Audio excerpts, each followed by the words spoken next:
Hey everyone, welcome back. Today I want to talk about a silent killer. Most of us watching this would say we're good people. We follow the laws, we don't steal, and we certainly haven't murdered anyone. We feel pretty safe in our morality. But in Matthew 5, Jesus takes the big 10 commandments and turns them inside out. He suggests that you can be a law-abiding citizen and still have a heart that is spiritually toxic. He tells us that the distance between a mean comment and a murder is a lot shorter than we think. This is the story of how a justified grudge almost burned my life down.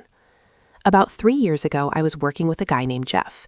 We were on the same team, but we were both up for a promotion. I had put in the extra hours, I had designed the strategy, and I had stayed late to fix the bugs in our presentation. Then, the day of the board meeting arrived. When the CEO asked who came up with the breakthrough idea, Jeff didn't skip a beat. He used the word I instead of we.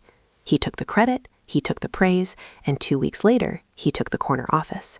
I was livid. But I was a good Christian, right? I didn't scream at him. I didn't sabotage his computer. I just smiled, shook his hand, and told him congratulations. On the outside, I was a saint. On the inside, I was building a courtroom where I was the judge, the jury, and the executioner. For months, I lived in a state of polite war. I stopped telling Jeff about potential issues in his projects. I would make subtle, accidental remarks in meetings that made him look slightly incompetent. I never called him a name to his face, but in my head, I was constantly calling him a raka, a term Jesus mentions that basically means empty-headed or worthless. I told myself I was justified. He stole from me, so I had the right to be angry. I was right, and he was wrong. And here's the scary part. I was still going to church every Sunday. I was still leading my small group. I was still offering my gift at the altar.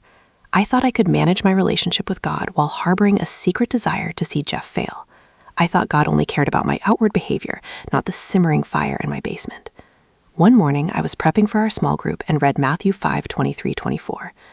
Therefore, if you are offering your gift at the altar and there remember that your brother or sister has something against you, leave your gift there in front of the altar. First go and be reconciled to them.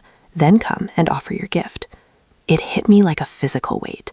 Jesus was saying that my worship was invalid as long as I was protecting my grudge. God wasn't interested in my songs or my tithes while I was murdering Jeff's reputation in my heart. I realized that by holding on to my right to be angry, I had actually built a prison for myself. I couldn't enjoy my work, I couldn't be present with my wife, and I couldn't truly pray. I was waiting for Jeff to apologize, but Jesus was telling me to go to him. I decided to follow the settle matters quickly advice in verse 25. I asked Jeff to grab lunch. My pride was screaming at me the whole drive there. He's the one who cheated. Why are you the one buying lunch?